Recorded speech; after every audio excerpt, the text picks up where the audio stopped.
Victory Friday, baby. 3-7 has never felt so sweet.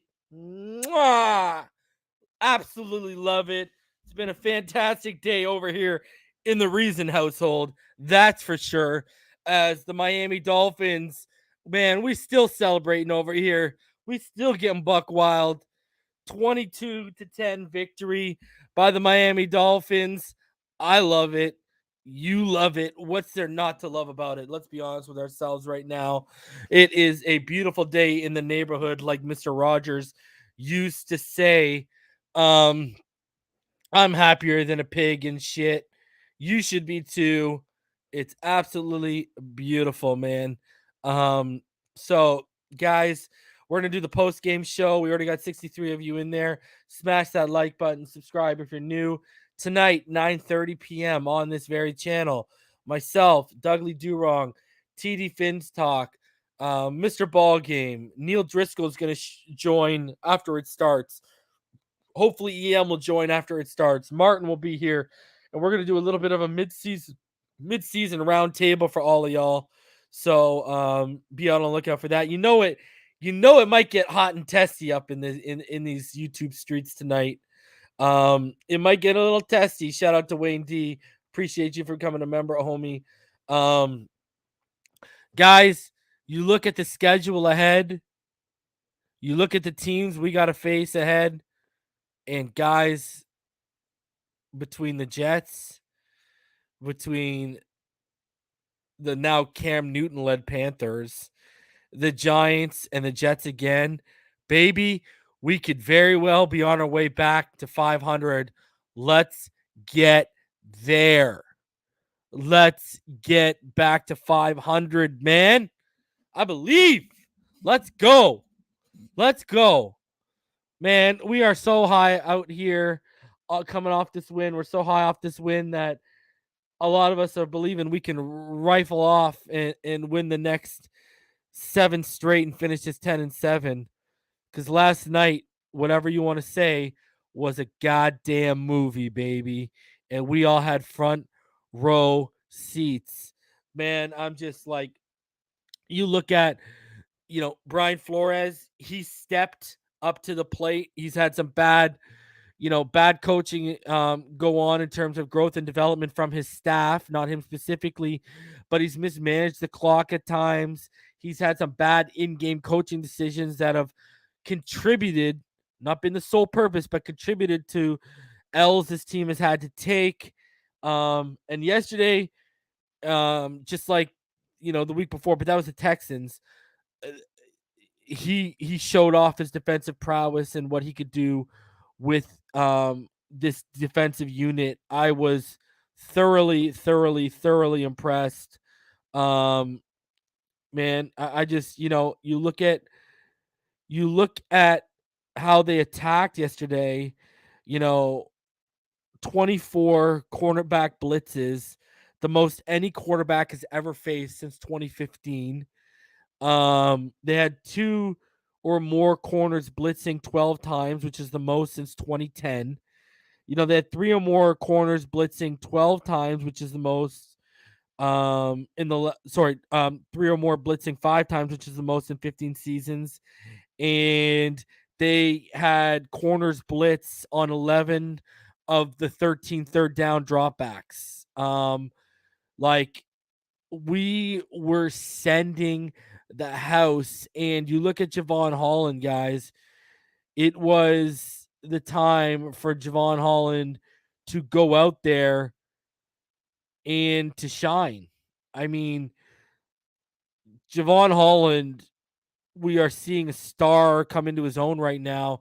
And this is a player I've been talking about for 2 years. And on this channel, I've been talking about him on this channel since, you go back to just after we drafted Tua in that 2020 draft class. I've been talking about him since the channel's inception.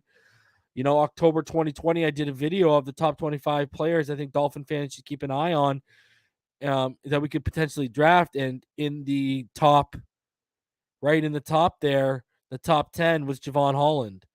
Javon Holland is absolutely phenomenal. I mean, If you look at Javon Holland, they blitzed him 21 times last night. They blitzed Brandon Jones 17 times. You know, that's more than any defensive back, each of them in any game this season. Like, unbelievable. You know, they blitzed more than any cornerback in a game dating back to before 2016 when Next Gen started taking these stats. You know, Javon Holland, 44% of his snaps came at safety, 40% in the box, 11% in the slot, and 4% as a corner. And then you look at Brandon Jones, 72 in the box, 13 at safety, 13% of his snaps in the slot, and 1% of his snaps at corner. I mean, you know, you look at the first quarter of the first half of the season, the first quarter of the season, and Brandon Jones wasn't looking like the player he's looking like right now. I mean, he's still a little bit questionable in coverage, but the way he's being used right now, it's absolutely phenomenal. So happy with how our safeties are working out because the responsibilities they're taking on are fantastic right now. So, I mean, the Ravens, you got to understand that defense yesterday held the Ravens to their fewest points allowed in a regular season game since Lamar Jackson has been a Baltimore Raven. So I got to give props where it's due. You know, fantastic job by Brian Flores, Josh Boyer in the defense, and Xavier Howard has come to play again. That touchdown was absolutely massive. Um, Absolutely so impressed by the defensive side of the football, and I think the state of the Dolphins right now, we've got a little belief in that locker room. All of a sudden, a couple of wins, yeah, it's one thing to beat the Texans, but to go out and double up your defensive performance against a team like the Ravens, the momentum's got to be building right now. And again, offensively, guys, the one thing that not a lot of people are talking about, whether it was Jacoby or whether it was Tua, um, the Dolphins did not turn the ball over yesterday. And that is huge. That is huge. You look at it, we were only out possessed by about 3 minutes. The Ravens held the ball for about 31 minutes, 49 seconds. The Dolphins held it for about 28-11. But again, undisciplined. The Dolphins had 11 penalties for 97 yards. But no turnovers. That was absolutely huge. Again, weren't really effective rushing the ball, only averaging as a team 2.7 yards a carry. 22 rushes for 60 yards. Wasn't very effective running the ball. But here's the thing. Slap my ass and call me Sally. Offensively, we outgained the Baltimore Ravens. 350 yards to 304. Like, it was, I said before the game started, and I said on Twitter Spaces that we were going to need to see the best performance of the Brian Flores era by this defense. And, well, they sure showed me that. Absolutely so impressed with how this Dolphins, and again, the turnovers, forcing turnovers, an interception and a fumble takeaway. So you win the turnover game, you outgain them in total yards offensively. You're most likely going to win with that recipe. So man, the state of the Dolphins is this: enjoy the win. Okay, this is the best way to sum it up. I see people out here trying to discredit Tua. Some people feeling that the defense isn't getting enough credit. Here's the deal: defense won the game. Tua just sealed it. That's what happened, and I truly believe, you know, the you saw what Marlon Humphrey said, okay? Marlon Humphrey talked. I don't know if people saw exactly what Marlon Humphrey said, but this is why you can attest and take this from a player. Don't even take this from Reason or anyone um out there right now on any platform. Take it from a player who was actually on the field. Marlon Humphrey said, and I quote, "I think Tua, when he got in, it gave them some juice that kind of took them the way."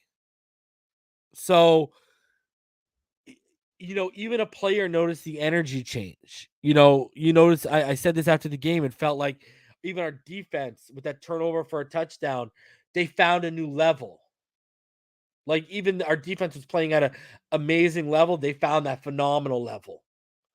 And then look at what happens. And then fourth quarter, we finally get what we're asking for. We get complimentary football. Defense is making stops. Offense comes in, and there you go. You know what I mean? So all I'm going to say is enjoy the victory. We have been waiting to beat this Ravens team for so long, and this was such a big win against a legitimate Super Bowl contender.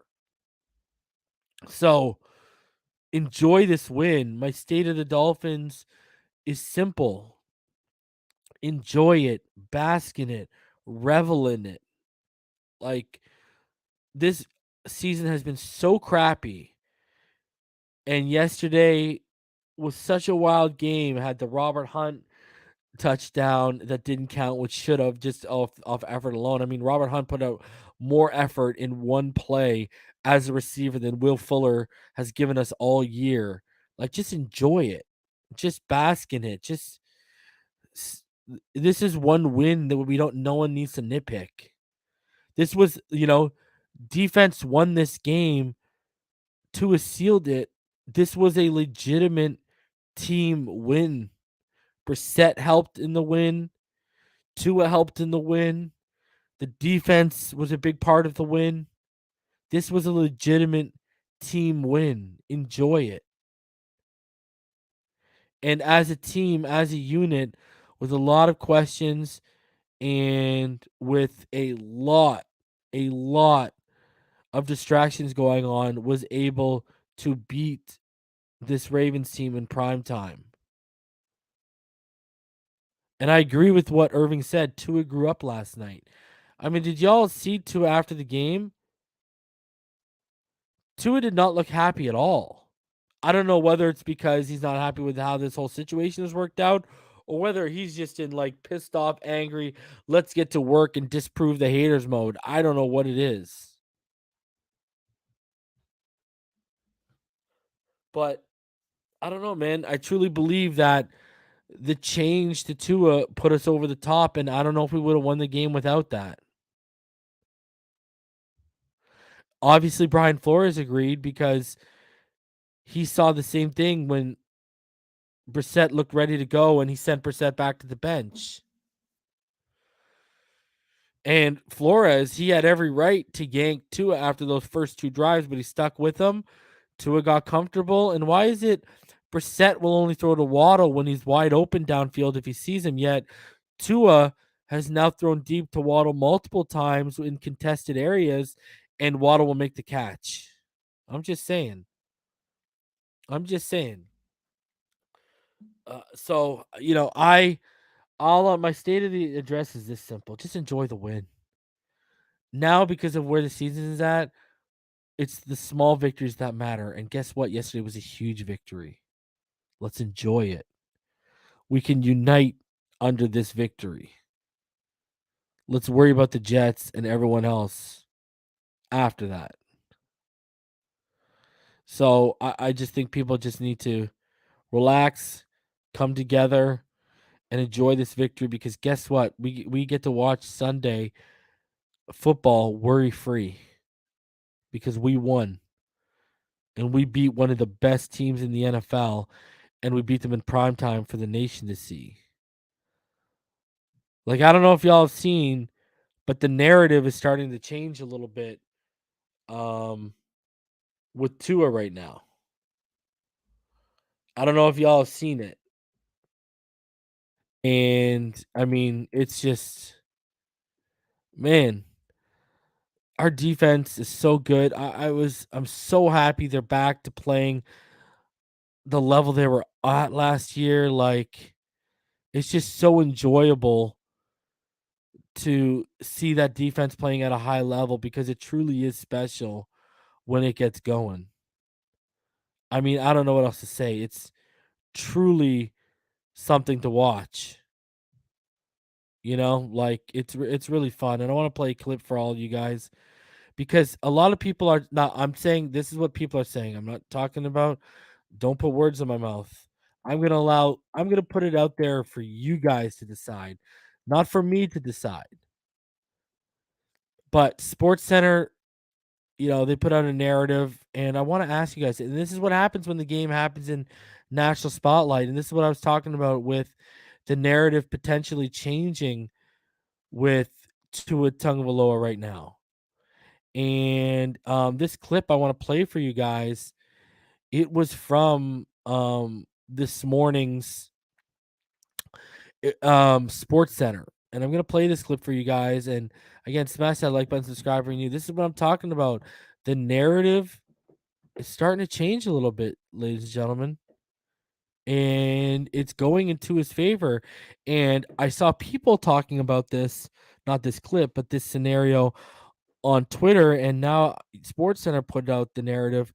Was yesterday the beginning of Tua's moment? Was yesterday was it yesterday truly Tua's time? So I want to play this clip for you guys. I'll let you all be the judges. It's a phrase that's perhaps overused in the NFL. Thursday night at Hard Rock Stadium, it took on a slightly different meaning. The next man up was actually the first man, number one, the effective starter, Dolphins quarterback Tua Tagovailoa. You just got to be ready at any time, I would say. But I would say I was ready. Tagovailoa, shelved at the start of the game due to a fractured finger, was indeed ready to seize his mythic Miami moment, a moment that has largely eluded him the first 2 seasons of his career. Tua throws wide open. Albert Wilson. Decision with Brian Flores to go with him at quarterback, and it's paid off. But with a second half showcase that included a scoring drive that was punctuated by his fearless forward dive, a still banged up Tagovailoa proved he could be a winner on a big stage. I've said multiple times this is a tough kid. He's dealt with really injuries the entire year, and oftentimes I know for me, I try to protect him from himself in a lot of instances. But yeah, he'll push through pain. There's no doubt about that. In the heat of the moment when you score, I mean, it's a sigh of relief. It's a sigh of the week that you had. With the guys. Obviously, I wasn't in, but just the hard work that they put in and being able to finish the drive like that. It feels really good. As Tagovailoa walked off the field Thursday, he pumped his arms up in the air and shouted, "Let's go, baby!" Let's go, baby! Let's go! It was just the cathartic release that he and the Dolphins fans had long been seeking. At long last, the next man up finally had his Miami moment. In Miami Gardens, I'm Coley Harvey, ESPN. So I want to ask you guys, do you agree with that statement? Yes, the defense played a huge part in the win, but Tua coming in and sealing that win was yesterday Tua's Miami moment. We've talked about, Herbert's beat the Chiefs. Burrow has had his big win as well this season. Was that Tua's Miami moment? Was that the big win we were all waiting for that kickstarts, the ascension of Tua Tagovailoa?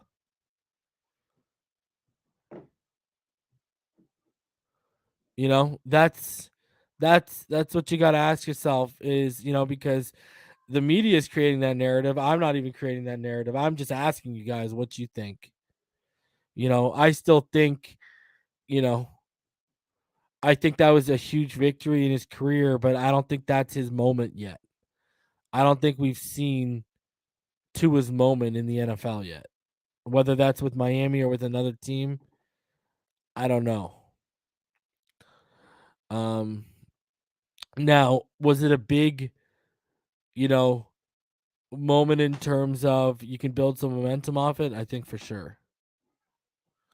But I think his moment's still gonna come. I think this was a great moment, but that this wasn't his moment yet. You understand what I'm saying?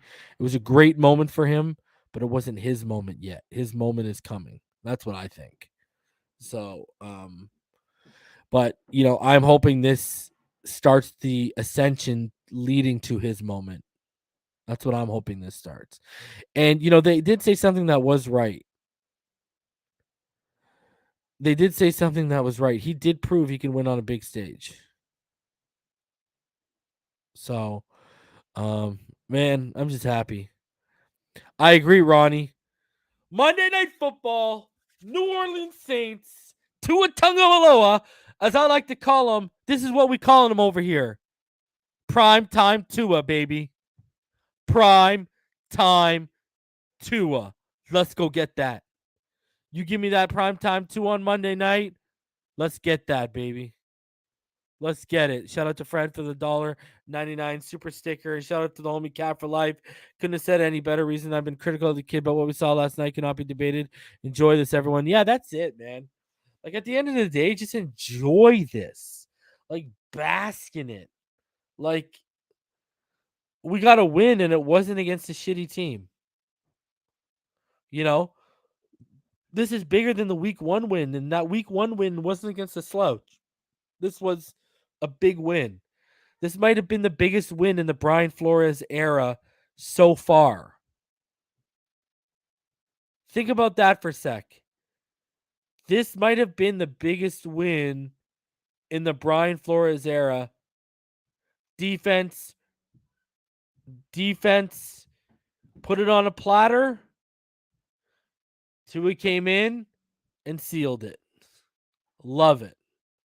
Team win, too. That's the best part of it, a team win. Defense played a big part.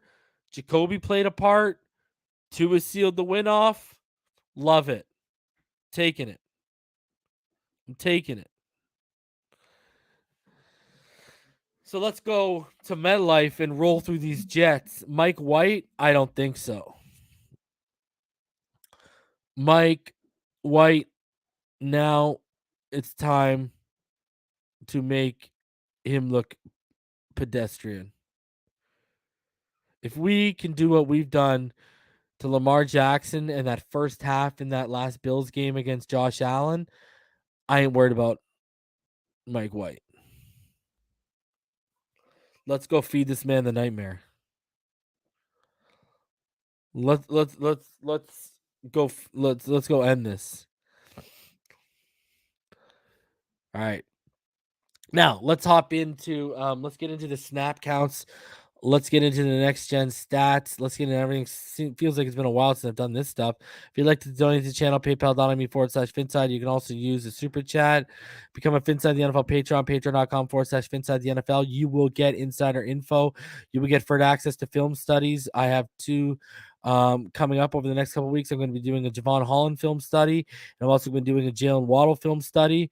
Those are my next 2 film studies. First access will come to the Patreons and also to YouTube channel members. If you want the emojis and the badges people have in the comment section, go ahead and become a YouTube channel member. You can hit that join button right next to subscribe or look below to the link.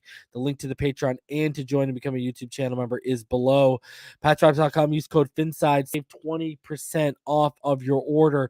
Backroomcollections.net. Use code REASON to save 10% off your order.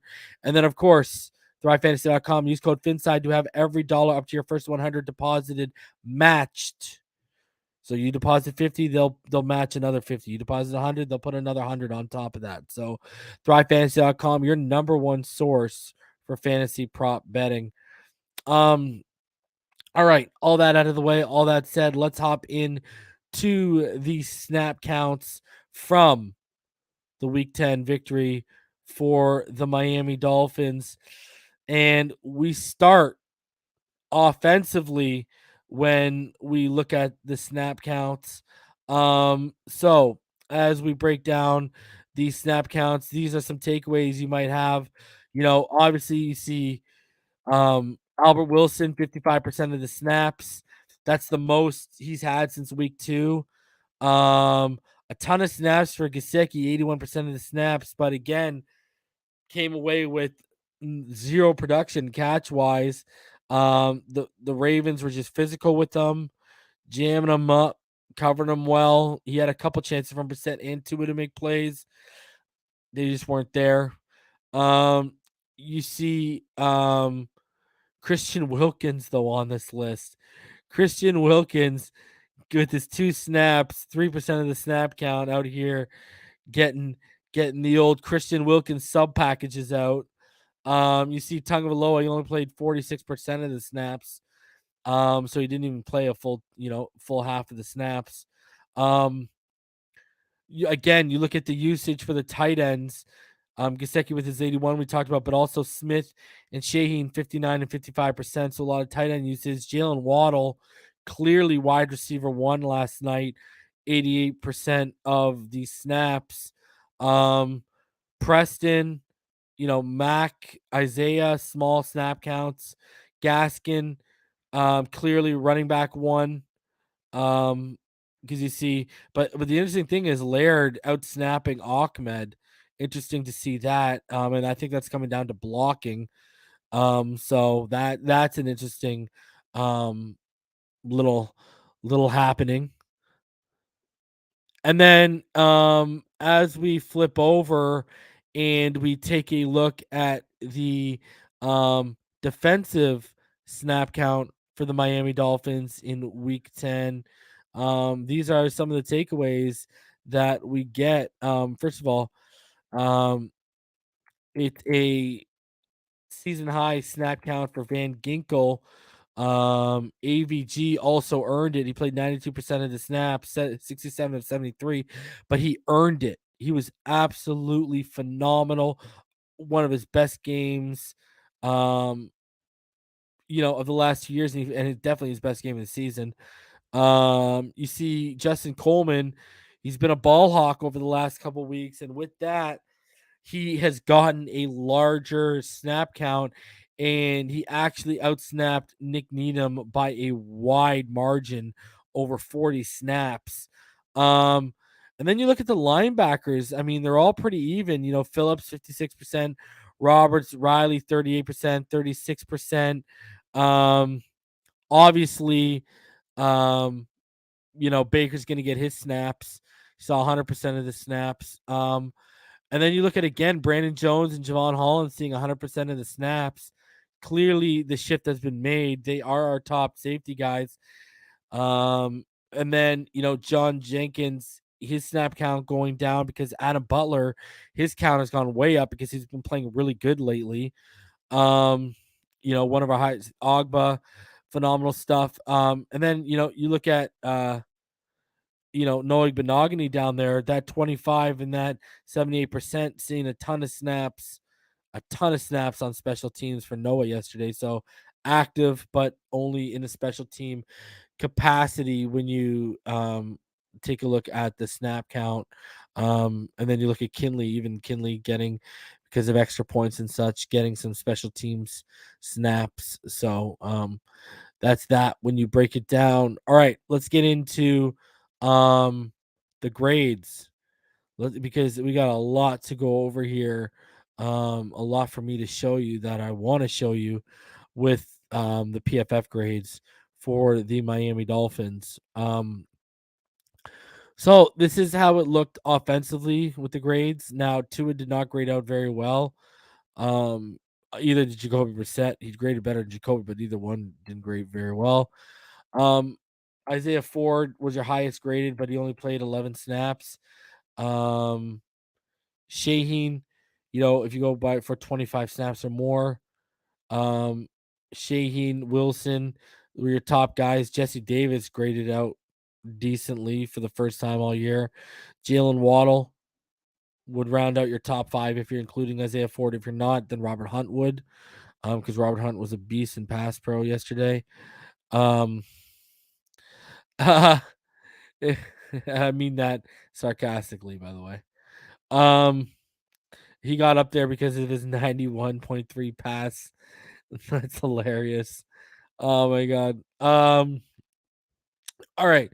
So then you look at the bottom there. You got Eichenberg at the bottom, Jackson at the bottom, Reeder at the bottom, Gasecki and Preston Williams rounding out your top 5 worst graded um, offensive players for the Dolphins in Week 10. When we switch over to pass blocking, this is what it looks like, guys. We allowed 24 pressures last night. Eichenberg led the way with 7 allowed. Hunt had 6 allowed. Davis had 3. Austin Jackson, he had 2 allowed. Reeder had 2 allowed. So it wasn't that pretty for the offensive line. And we knew that. I mean, you're watching the game. I mean, let's be honest, like you don't need a pair of glasses to see what's going on right now. But now I know what the question going on everyone's mind is: how does this affect who's leading the NFL? Now remember, we still have the rest of this week to play. But as it stands right now, ladies and gentlemen, um, this is what it looks like. Liam Eichenberg is now number 1 in the NFL with 44 pressures allowed. Jesse Davis is number 2 at 40. And Austin Jackson is finally out of first place. He's dropped all down to third. But the sad part of that is he's been overtaken by 2 Dolphins. So we still have the top 3. It's just now they're evening out. They lead the way in pressures allowed this year. So ugly stuff by the offensive line in terms of pressure allowed right now. Just so ugly. It's just so ugly. What else can you say? What really else can you say? And then when you look at how sacks line up, Eichenberg is leading the NFL in sacks allowed right now. And you see Jesse Davis is 4 behind all the way down there in a massive 3-way tie for 5 allowed. So yeah, not a pretty thing. At least Jackson's only allowed 1 sack, but it's not a pretty picture right now for the Miami Dolphins by any stretch of the imagination. It's not a safe place back there behind that offensive line, that's for sure. And anyone telling you any different, I don't know what they're watching right now. But all right, as we move on from pass blocking, usually I do passing direction and pressure, but I'm not going to show it this week because they were both split up in just such small sample size for both quarterbacks.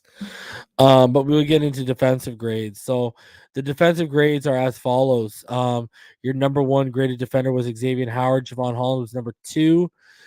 Justin Coleman was number 3. Christian Wilkins was number 4. Eric Rowe was number 5. And then your bottom 5 guys was Butler, Byron Jones, Nick Needham, Iguavin, and Ogba. Now, I want to show you this. Okay, this 85.1 coverage grade.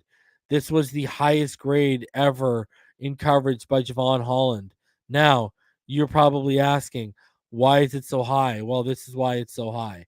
If I slide this bar over here and I come up, okay, over here, okay, there you go.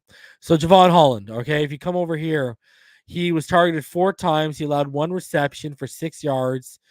And he had a pass breakup. He had a 39.6 NFL passer rating when he was targeted. Unbelievable stuff. And the other thing too here is when we go back over here to pressures, guys, Javon Holland led the way with 6 pressures yesterday. Ogba Van Ginkel were tied for 5. Brandon Jones had 2. Siler Phillips, Baker, Adam Butler, and Roberts and Coleman all had 1 each. But you look at this, 1 sack and 5 hurries for that dude over there, that beast that is Javon Holland, the guy who you gotta pat myself on the back for that one again. Javon Holland is an absolute stud. But why do those numbers matter? And this is exactly why they matter, guys, because we have the number 1 and the number 2 pressure safeties in the NFL right now. And this is what I'm talking about right here.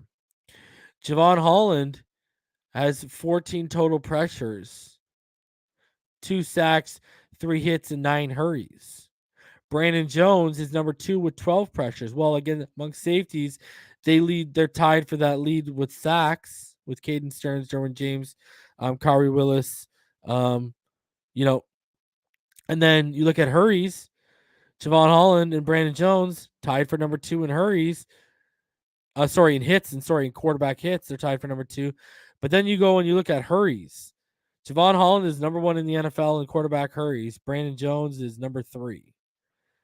So they are getting it done right now. Absolutely fantastic job. Javon Holland, it was a coming out party for this kid yesterday, and we all got to bear witness. I am just so impressed by Javon Holland. I think he's so phenomenal. This guy is going to be so special. I'm telling you right now. People tried to laugh at me on the pregame show in the comment section. On the preview show on Friday when I said Ed Reed. EM made a good comparison too. He said he agrees with my Ed Reed sideline rangy speed, but he said the kid blitzes like Troy Polamalu, and I love it. I love it. So I think this kid is going to be real special. But those are your PFF grades for the Dolphins Week 10 victory. Again, remember, guys, tonight, 9:30 p.m. Eastern, myself, Dudley Durong, TD Finstock, Mr. Ballgame, Neil Driscoll will be joining, Martin will be here, and EM may join. And we're going to have a midseason roundtable, ladies and gentlemen, so you're not going to want to miss that. But let's continue on here. Let's keep it rolling like our name was Fred Durst and Limp Bizkit. Let's get into the next gen stats from the game, and let's start off like we do with the passing charts. And let's start off with Jacoby Brissett. Jacoby Brissett passing chart, he was 11 for 23, 156 yards. You see it right there in front of you, laid out. Decent from beyond 10 yards. To be honest with you, he was what, 5 for 9 from beyond 10 yards, so decent. But really wasn't touching that left side of the field at all yesterday. When he was getting flushed out to his right as well. So that's Jacoby's really right side heavy. I didn't even realize that earlier when I brought it up, but Jacoby really loving that open side to his body, which is the right side of the field. And then you look at Tua Tagovailoa's passing chart. Tua, he was only 8 of 13, but even he spread the ball more. You see the completions right there. Now, only threw the ball beyond 10 yards 4 times, and he was 2 of 4. But not much to really look at with Tua Tagovailoa's passing chart. 8 of 13, 158 yards, no touchdowns, no interceptions. Now, when we look, here's where it gets interesting a little bit. When we look at Lamar Jackson's passing chart, though, I mean, look at how we were keeping him real short and real in front of him. We were, 26 of 43. And if you look at beyond 10 yards, ladies and gentlemen, he only completed 4 passes beyond 10 yards. Yet he had 13 attempts. He was 3 of 13 beyond 10 yards. We really kept him to, in front of that 10-yard line when he was throwing. So I don't know, man. Not really an impressive showing by Lamar Jackson. This puts it into perspective how there was nothing beyond 10 yards our defense was really giving him. Great job by the defense. You gotta give them the respect. Fantastic, fantastic work. Absolutely love it. Masterful job by Brian Flores. Never questioned his defensive prowess once. And yesterday is why I would never either, because the guy, he got those boys up and ready to work yesterday. So I ain't gonna knock it. I ain't gonna knock it in the slightest. All right. So now let's dive a little bit deeper into the next gen stats. And this is what we got here. When you look at longest completed air distance, 41.4 yards by Lamar, 45.8 yards by Tua. The fastest ball carrier was Devin Duvernay for the Ravens. Albert Wilson finding that gear. He was the fastest in game at 19.15 miles per hour. Love to see it. I loved the utilization yesterday of Albert Wilson. Me and EM were talking about it, and it was clear that they were giving a lot of, the looks they would give Jalen Waddle. They started feeding them to Albert Wilson, and what he made of it was awesome. I mean, beautiful stuff. So if you look at fastest sack, Patrick Queen, 2.2 seconds. Javon Holland, 3.1 seconds. Here is a passing zone chart. So you look at that, and it's showing Jacoby. It's actually not showing Tua. So that is Jacoby and Lamar's passing chart again. Lamar only completed 3 passes from beyond 10 yards yesterday, so he got held down really badly. Brutal, keeping everything in front. Look at that, 10 of 11 to the left side in front of the 10-yard pylon. 4 for 4, 3 for 6. So he was killing it on the short stuff, but that deep stuff was not there for him. You look at rushing and how it worked out. Devontae started off hot and then it kind of went away. He's finding some success to that right side, and that's the same success where Jackson found most of his success to that right side as well. Le'Veon Bell didn't really do anything. Gaskin found most of his success running to that left side. And that was, again, 14 carries for 31. Another underwhelming showing by Gaskin. Then receiving, and this is where it gets kind of interesting. League average right now is 2.89 yards. And look at the reception. Bateman was held under that 2.16. Mark Andrews getting 3.43 yards of separation per route. Brown was getting 4.33 yards separation per route. Devin Duvernay 4.69, and Watkins 3.41. You look at us though. Wilson was averaging no separation.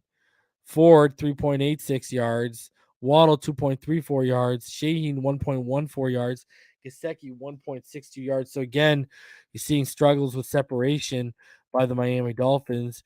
Rashad Bateman had one of the best games of his short career against us, 6 for 8, 80 yards. And you see they gave Isaiah Ford 4 for 4 there. Average separation from the quarterback again. Jalen Phillips back to leading the Dolphins. The league average is 4.52. Phillips is at 4.11, Van Ginkel 4.27, Baker 5.13, and Ogba 5.16. So Phillips, who's led in that category multiple times throughout the season, back to leading. Justin Houston 3.83 yards, led for the Ravens. Bowser 4.05, Owe 4.21, and Campbell 4.29. So all of those guys were under the league average, well under the league average too. So clearly the pressure was there, right? And that showed by the pressure numbers we already went over. So, man, what a win by the Miami Dolphins. Is there really anything left to say? I mean, it was fantastic. And one final thing I want to show you in terms of next gen stats is something that you've heard us talk about it, especially last year. You heard me talk about it, and it was aggression rate, right? And I want to pull something up for you because I want you guys to see that you know the fact of the matter is right now. Let me see this here. Okay. Tua Tagovailoa is currently leading the NFL in aggressive throw percentage. And I just wanted to show you guys that stat quick. You see him at the top here, aggressive. So what that means, guys, is QBs try to target a receiver who has 1 yard or fewer of separation. So aggressive throws are like tight windows, right? So right now, Tua is leading the NFL in tight window aggressive throws. So got to you got to give him you got to give him props. He's showing he's not afraid to fit it in where you got to fit it in. So right now Tua is leading in aggressive throw rate. So just another thing I wanted to show you guys because the separation isn't as vast as we all thought it would be this year. And maybe that's because Will Fuller hasn't played. I don't know if he would have had that big of an impact or not because hey, it took Robert Hunt one time to have a bigger impact than that guy. Let's be honest with ourselves. Shout out to Fred for the $2.99 super sticker. Appreciate you, homie. Appreciate you a ton. All right, guys, here's the deal. I got to get out of here. I got stuff I got to do, but I'm going to be back. The room is already open.